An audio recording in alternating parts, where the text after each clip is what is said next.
I'd like to welcome all our speakers back to the stage. What we're going to do now is to have a conversation so we can explore in a little more depth some of the ideas and projects that were discussed. And I'd like to begin with chicken soup, because I think Eve's metaphor is very apt for the moment we find ourselves in, because we are in a kind of a soup. Some of it is toxic, some of it is healthy. Zeynep earlier today also used a food metaphor for how social media can be positive or negative. And I'd like to begin by asking each of the presenters, taking Eve's analogy a bit further, they are each suggesting that traditional understandings of journalism, kind of mindlessly breaking the bones, as we have been for generations, perhaps is not equal to the task at hand. And interestingly, in each of the presentations, a traditional understanding of journalism kind of takes a back seat to social interaction and conversations. For Ethan, the user, him or herself is in control, and for Kareem, it's an individual experience, and for Young and for Eve, journalism has a kind of moderating influence, and journalism is not a gatekeeper, as has been the case in the past. So I just want to ask each of you, and starting with you, Young, if I may, if the gatekeeping function of journalism and nonfiction storytelling more generally no longer applies, what is the proper, most helpful role for journalism in creating communities that can communicate?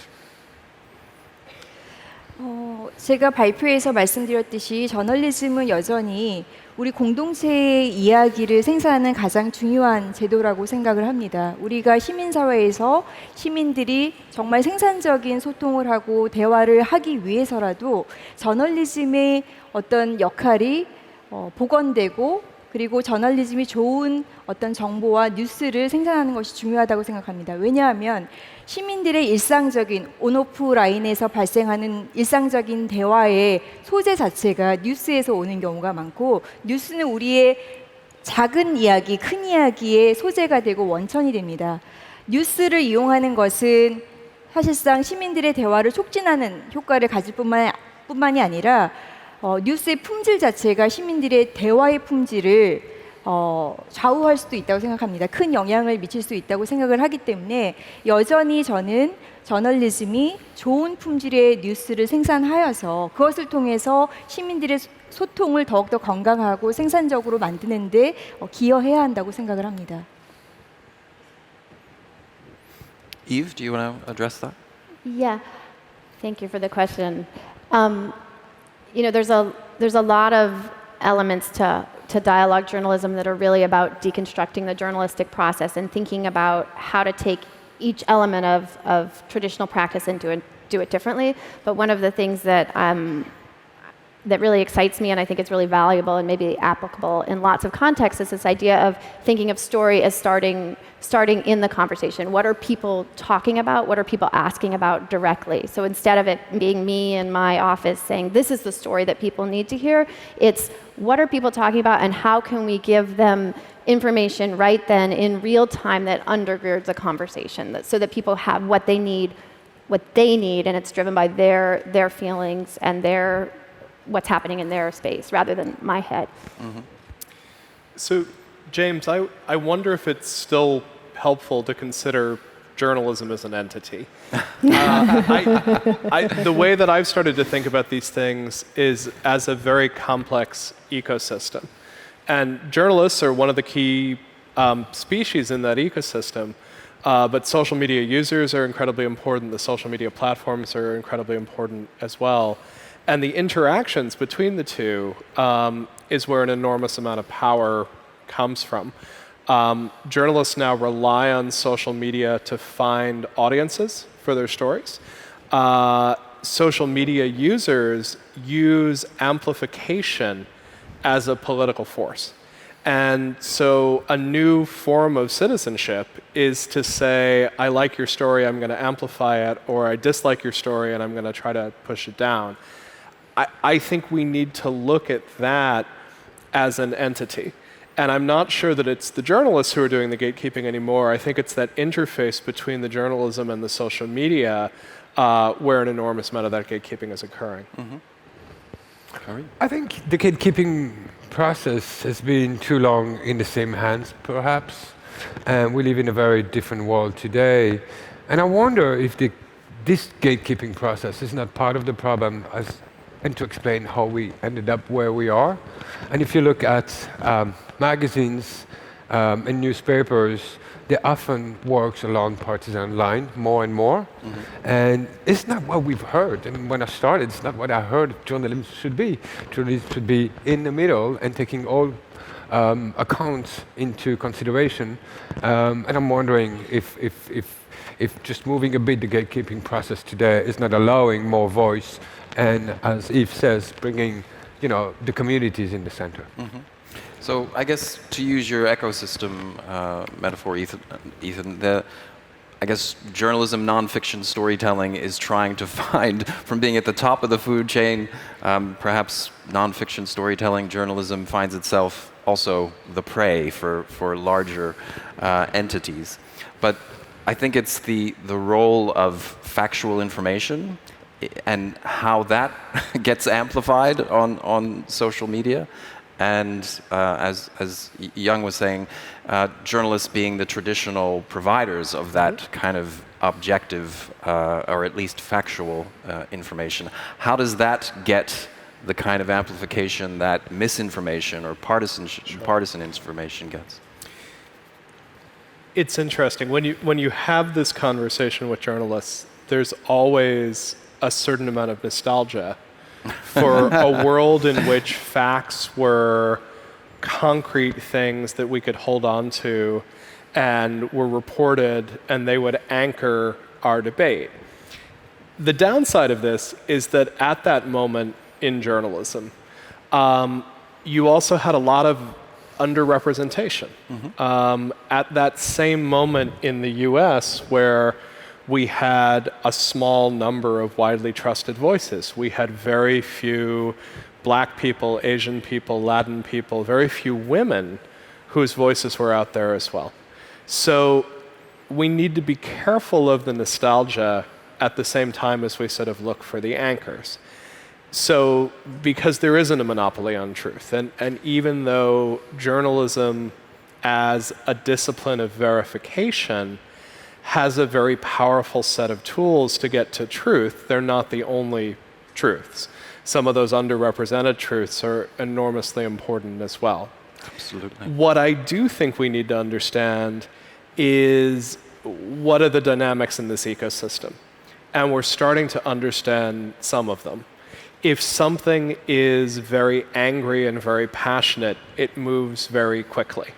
And so if you see something moving very quickly, you might want to be very cautious about whether it's actually true or whether it's simply passionate. Those are the dynamics that I think we actually need to study and sort of learn to understand. And frankly, as someone who does a lot of quantitative study in this field, we're very, very early on understanding how this new medium works.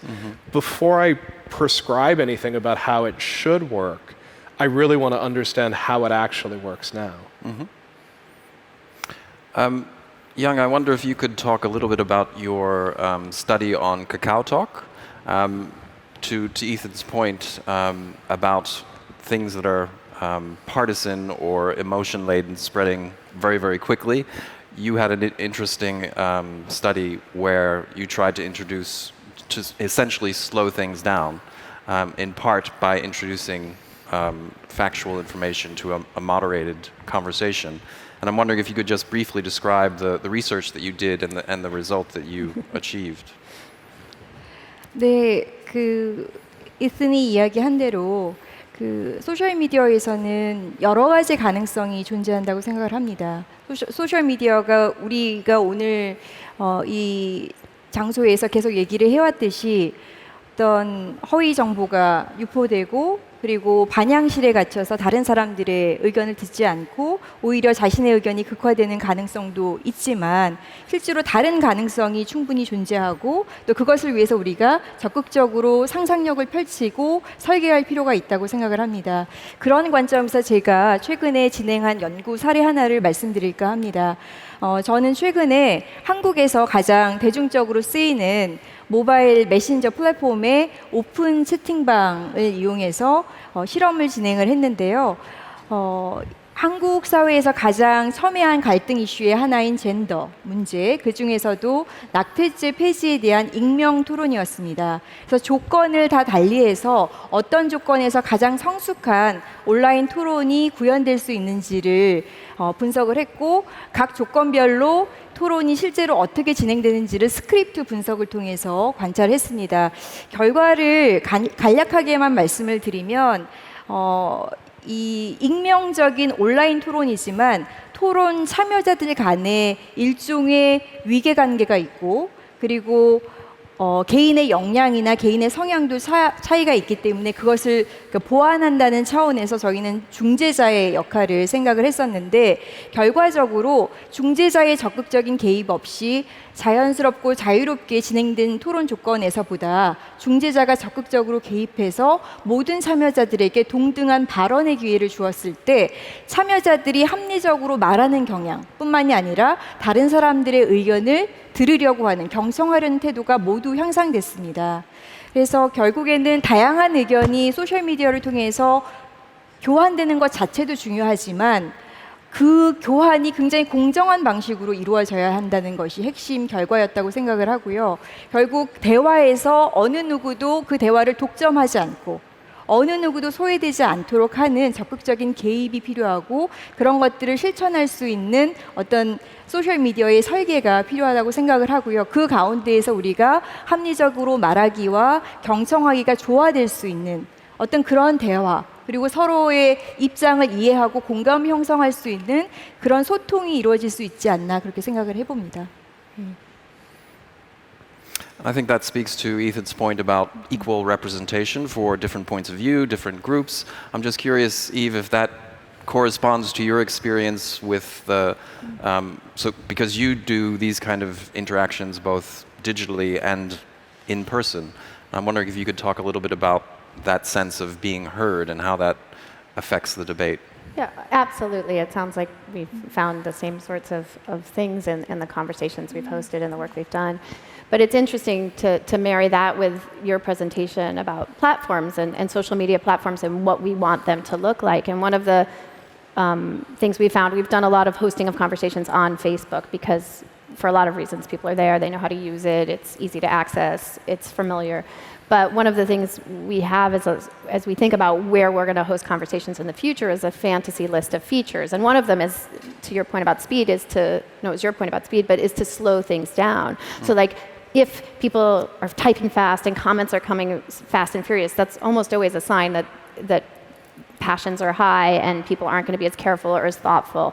And so, yes, I want to say we found those same sort of things. And I think there's a huge amount we can do with our platforms to support really substantive, thoughtful, meaningful, respectful dialogue. And one of your colleagues in the video said something about when a moment like that occurs, that's when the journalists say, oh, let's do some reporting.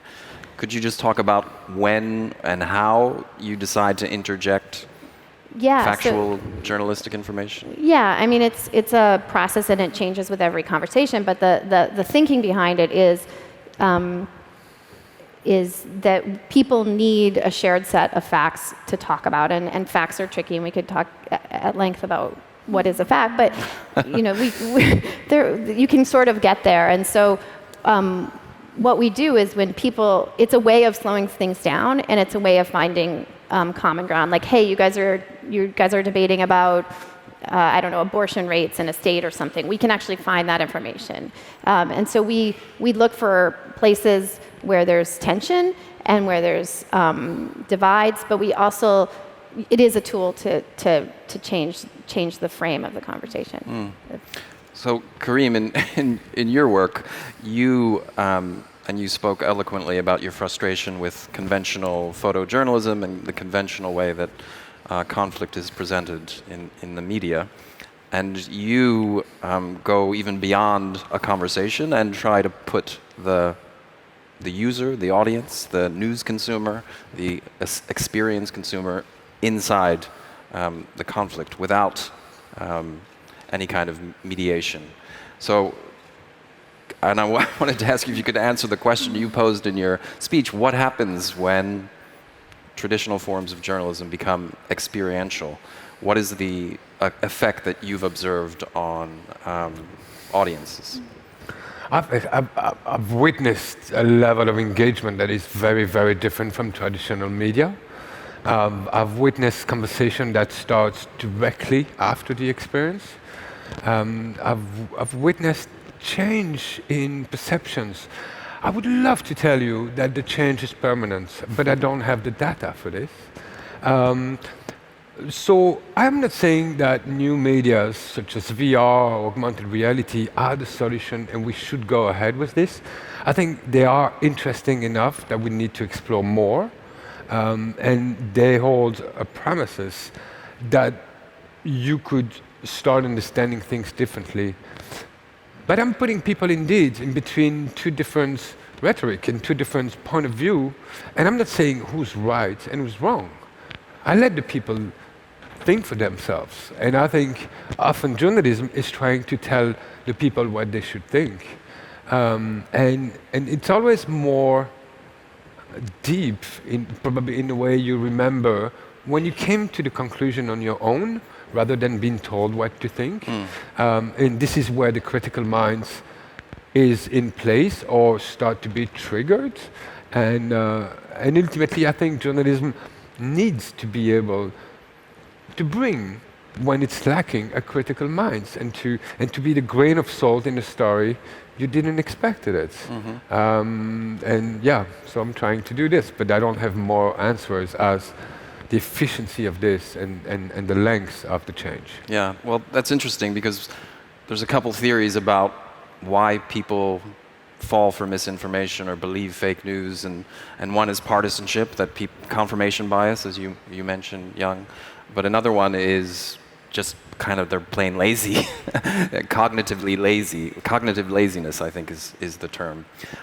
So in that context, you're forcing them, as you said, to think critically, but to arrive at the decision or the point of view on their own. But it's also a very different kind of journalism. I mean, you understood you need to walk, but think about what journalism is still up to today. You turn the radio and then you listen. You're comfortable in your car, in your kitchen. You're up. Where do you open a magazine or a newspaper? When you're sitting comfortably. It's a passive action.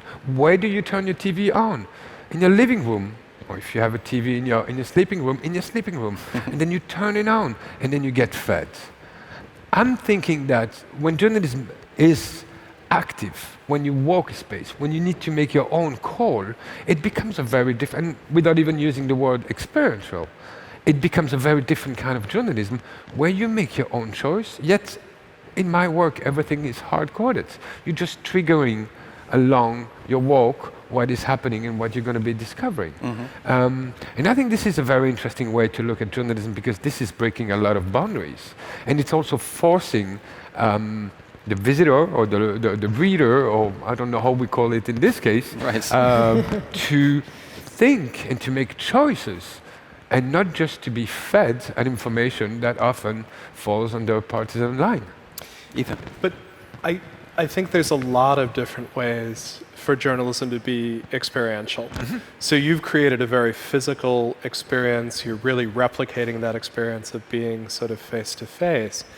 I think in many ways, when you look at people who are consuming journalism and then using social media to amplify it or share it, they're taking what could be a very passive experience and making it a very active experience. You have to read this story. It gives you a perspective that you aren't otherwise seeing. You see lots of people saying, why aren't people telling this story? Why aren't people sharing this piece of information? I actually think it moves people from the passive side to the active side. Now that can be very negative. I think some of those people who end up spreading disinformation. So it's misinformation when you don't know it's wrong. It's disinformation if you know it's wrong. Many of the people who spread misinformation think that they are trying to counter narratives out there that are incorrect. They see it as their civic duty to spread this information, which turns out to be misinformation. That's a dynamic that we're going to have to understand better. But I don't think the solution to that dynamic is to make us passive again. I actually think that activity of saying, I want to make change in the world, and I'm going to make change through sharing media, I think that's very positive. Trying to figure out how we harness that and how we use it in really constructive ways, for instance, the way that you're using it, I think that's a great dimension for us. But it's also interesting because there's a kind of passivity to our clicking and sharing too. It's a little more active than sitting and reading a paper, but it's if I like, and how many times do people share because of the headline, or they share because their cousin shared? I mean, it is an action, but it's not a deep action, I don't think. And I think that's the kind of conversation, the work that we're all doing that's driving towards a deeper action that motivates change in some way. Young, in your Kakao Talk work, what were the factors that, and I think the term that you use is reason giving, people felt compelled to present reasons for their opinions. What were the factors in the discussion that prompted that kind of response? 네네. 아마도 여기 계신 많은 분들께서 우리 패널 참여자뿐만이 아니라 우리가 대화를 할 때 내 의견과 주장이 무엇이다 를 전달하는 것보다 그것이 왜 정당하고 타당하고 다른 의견보다 더 나은지를 이야기하는 것이 훨씬 낫다고 생각하실 겁니다.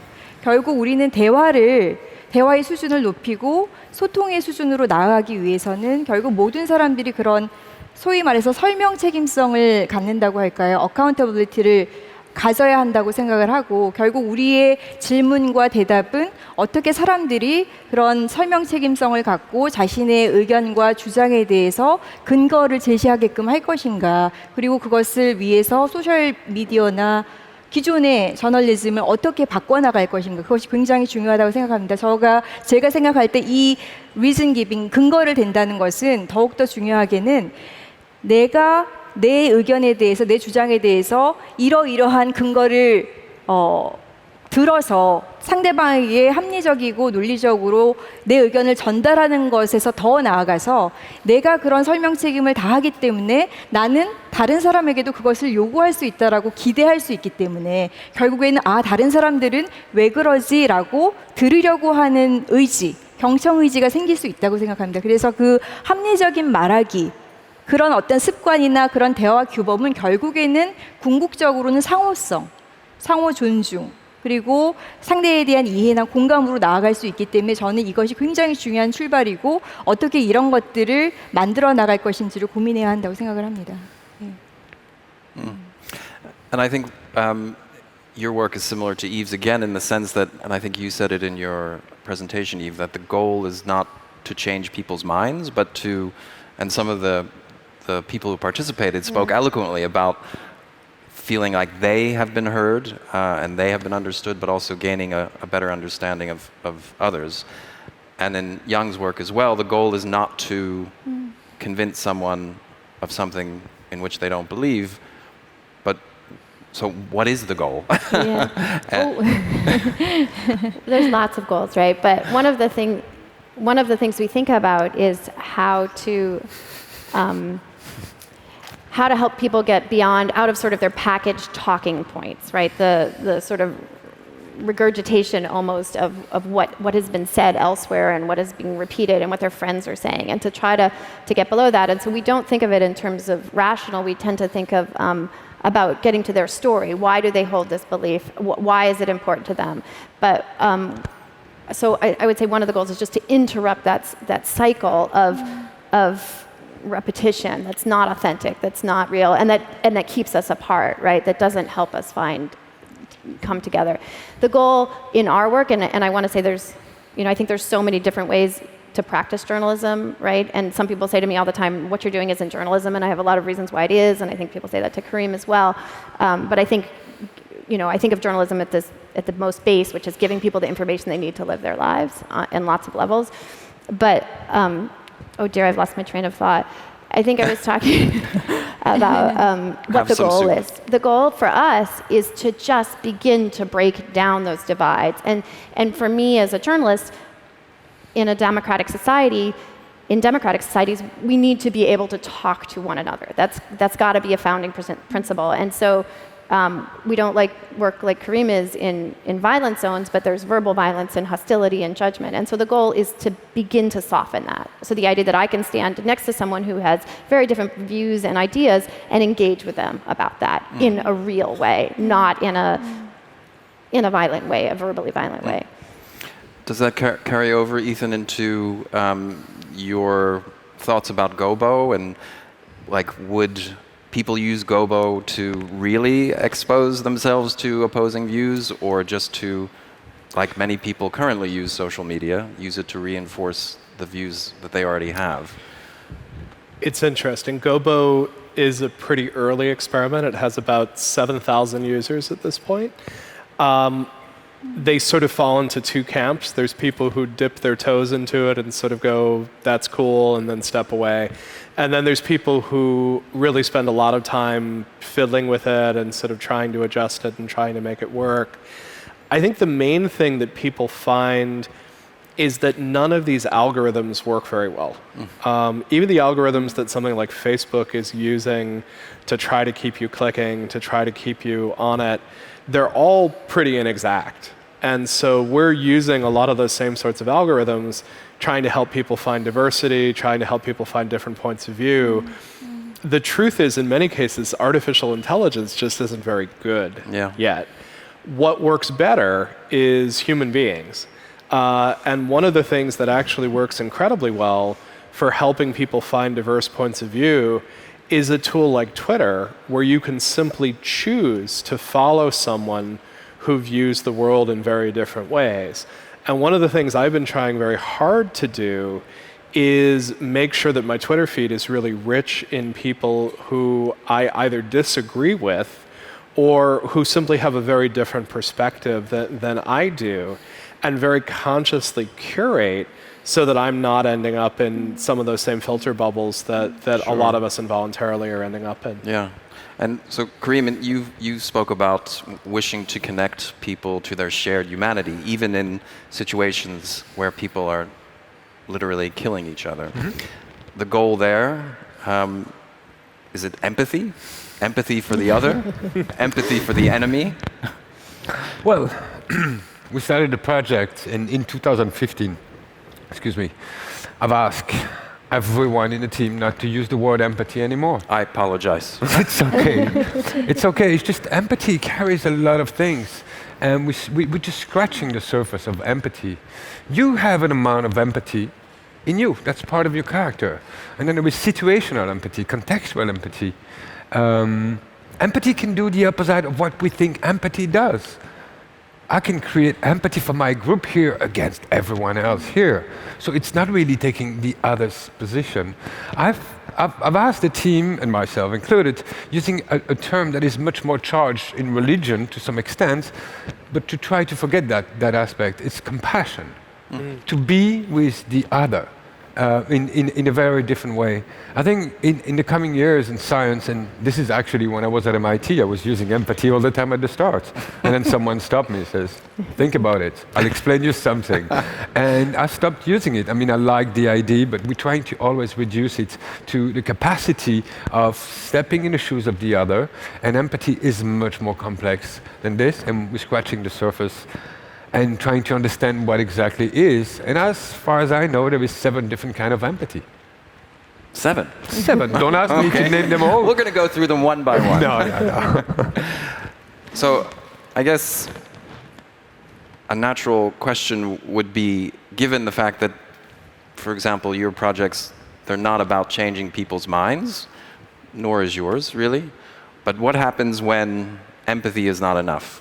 What happens when compassion is not enough? So I'm thinking of issues like the climate crisis, or your work with the Israeli-Palestinian conflict. you can gain respect and feel compassion and empathy for someone, but as far as the Israeli-Palestinian conflict is concerned, there are mutually exclusive points of view. As far as the climate crisis is concerned, if I say it doesn't exist, you can think I'm the nicest person in the world and have all 7 kinds of empathy for me, but it does exist. So in some respects, minds do need to be changed. And I'm just wondering how that played out in your research, Young, and if you noticed that people felt they could move to another position eventually. 그런 경우도 있다고 생각을 합니다. 하지만 우리가 계속 말했던 대로 대화를 한다고 해서 상대방의 의견을 듣는다고 해서 그 사람에게 동의를 하게 된다거나 내 입장을 바꾸는 것은 아니라고 생각합니다. 저는 제가 이때까지 해왔던 연구 속에서 발견한 것은 내가 내 이야기를 할 수 있는 기회를 갖는 것, 그리고 상대방이 그것을 듣는 것, 그 경험 자체가 굉장히 중요했다고 생각을 합니다. 특히나 내 의견이 뉴스의 저널리즘에 잘 대표되지 않는 소수의 의견일 때, 사회 속에서 잘 발견할 수 없는, 대표되지 않는 목소리일 때 어떤 자리를 통해서 내 목소리를 듣는 그런 경청의 순간이, 그런 기회가 나한테 주어졌다면, 다른 사람들이 나에게 충분한 발언의 기회를 줬다면, 다른 사람들이 내 의견에 동감하지 않아도 그 자체의 경험이 굉장히 중요했고요. 결론적으로 내 입장이 그 결론에 온전히 어떤 반영이 되지 않거나 수용이 되지 않는다고 하더라도 그 결론을 나는 기꺼이 또 수용하겠다라고 하는 의지가 생기는 것으로 그런 것들을 관찰해 왔습니다. 그래서 그 경험 자체가 굉장히 중요한 일이고 거기서부터 출발하는 것이다라고 생각을 합니다. Yeah, that makes a lot of sense. I just want to add to that. It's like I'm thinking a little bit about Sisyphus right now, because you don't stop trying to get to where you want to go, even if it's hard. And we do know from psychology and social psychology how people receive information is if you bludgeon them, it won't change their mind. So if we want to create change, it begins with relationship. And if we want people to trust us, we have to have relationships. So I don't think anything is a cure-all, but if we want to start engaging those issues and get to the point of changing mind, it's not going to be by ostracizing people. It's going to be by building relationships. So we keep trying, right? Even if it's not easy. I think we have to get beyond just building the relationships, building empathy, all 7 kinds, or compassion. I think we need some common projects. So for me, there's an argument that Robert Putnam made years ago that part of what's going wrong in the United States is that we're no longer training people to be members of self-governing organizations. When we used to have neighborhood associations, when we had local clubs and people had the chance to be the officer of the club, we learned how to work together on a project, even if the project was as simple as, let's have the annual banquet dinner. And as the world gets more professionalized, we don't have the ability to do that anymore. And so we don't learn how to compromise and how to listen. I actually think there's enormous possibility in training people in governing online spaces and helping them learn in that process how to have that common shared project. And I think what's really hard is, as long as these debates are entertainment, as Zeynep says, as long as they're a boxing match, then we're never going to work towards the solution. So we have to think instead about, how do we get people to do civics that matters? How do we get people to actually work on issues where, if they come to compromise, if they come to consensus, it has change in the real world? Until we make those stakes real, and until we force people to actually cooperate, it doesn't go anywhere. And are there metrics that suggest what kind of techniques or what kind of social platforms serve that end? There's all sorts of people trying to change the standards for how we track social media, right? For years, we tracked how long did you spend online, because we just wanted your eyeballs.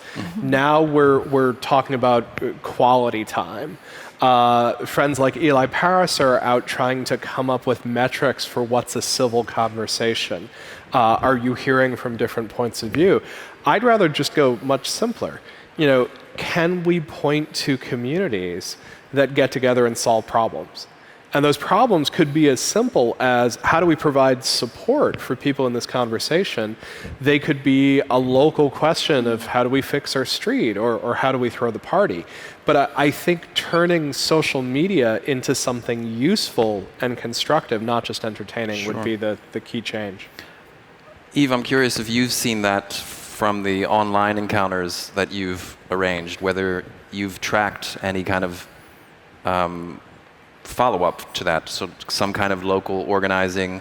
I know some of the groups stay together even after the project is over. Does the online encounter carry over into the real world? Yeah, we have seen that some, and we've done some just simple surveying of attitudinal changes after. So are you are you likely to talk to someone who holds different views? Are you willing to have conversation with someone? What are your attitudes about this person? But we've also seen people become friends from the work we've done online. And now in our work as we start to do marry online and offline interactions, we see that taking hold. But I think what you said is really beautiful about finding ways for people to come together to serve community. And I'm reminded of sort of how local news used to function in lots of cities and towns. It really was a place where people could come together. It was letters to the editors. You learned about people's families. You learned about sports and births and deaths. And that kind of connection, if we can find a way to replicate it, I think will serve us as a society. So we just have a minute or two left, and I'd like to conclude by asking each of you the question that Ethan posed in his talk. Ethan spoke about building kind of public service social media, and he spoke about creating the kind of social media tools that we would like to see instead of receiving them from huge corporations. So I just want to ask each of you briefly, what would you create if you had the resources at your disposal to do what you thought would work? I would love to see more education about the world, the digital world. It's coming so fast that people have really a hard time understanding all those tools. At the end of the day, we also kind of lambs, we follow. We see where the trend goes, and we don't ask ourselves too much questions. I think bringing more critical minds and tools for that would be something very useful. I mean, would give me hope. Ethan? I want a tax on surveillance media. Absolutely. I want to take money from the companies that are following us around the web, and I want to create a pool of funds that would be available for communities like the one that Ezra Al-Shafei is serving, to go out and build new tools that meet those needs. And I would love to create a fund and a technology firm that works directly with communities to help them find tools that actually do the work that projects like yours are trying to do, Eve. Yeah. I would like a platform that would allow the hosting of conversation and the infusion of reporting really elegantly with moderation, so that it's a really seamless and integrated experience for people. 정말 좋은 아이디어이고, 저는 조금 다르게 답변을 해보겠습니다. 저는 지금 학생들과 함께 디지털 미디어와 민주주의 프로젝트라고 하는 그런 강의를 하고 있습니다. 제가 이번 학기에 새로 시도하는 과목인데요.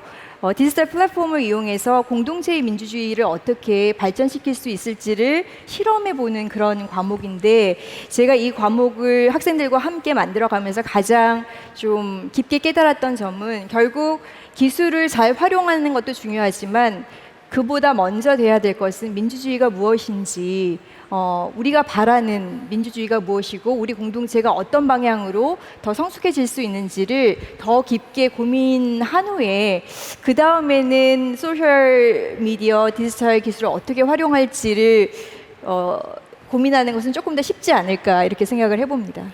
네. So I would also, just to conclude, like to ask the same question of all of you today. There have been so many brilliant presenters sharing such great ideas, innovations, broken chicken legs. As you leave here this afternoon, after having heard all these wonderful ideas, consider what would you build, or which social media platforms would you take part in? What kind of democracy would you like to see evolve? And finally, I just want to thank you for your attention, and please join me in thanking our panelists this afternoon.